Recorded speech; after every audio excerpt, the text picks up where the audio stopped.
Je m'appelle Nina Stavisky, je suis directrice commerciale de leslibraires.fr.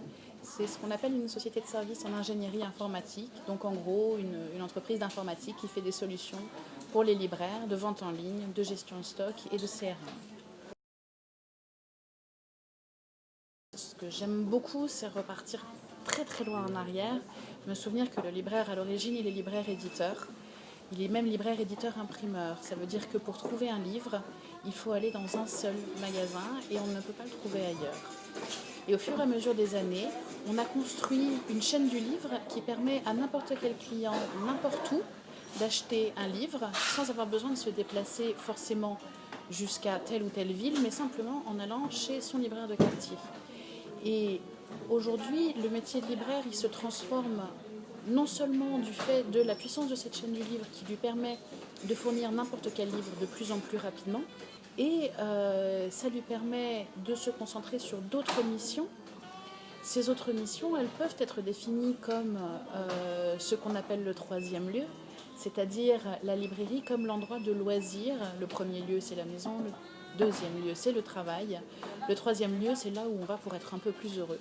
Donc pour moi, la grande transformation de la librairie de ces dernières années, c'est l'irruption du réel et de la vie quotidienne des gens dans le magasin, qui n'est plus quelque chose de figé, mais quelque chose qui évolue avec ses clients, pour et par ses clients. C'est une innovation parce que pendant des années, on a vu les librairies comme des endroits complètement pyramidaux où il y avait le libraire en haut qui savait tout et les clients en dessous qui ne savaient rien et qui venaient chercher la connaissance à la librairie.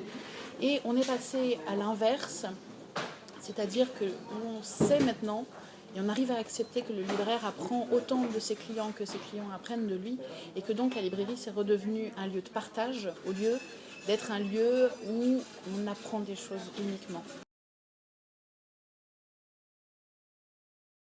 Il y a quelque chose que je dis souvent, c'est qu'en librairie, on a des collègues et on a des concurrents. Les libraires indépendants, entre nous, nous sommes collègues.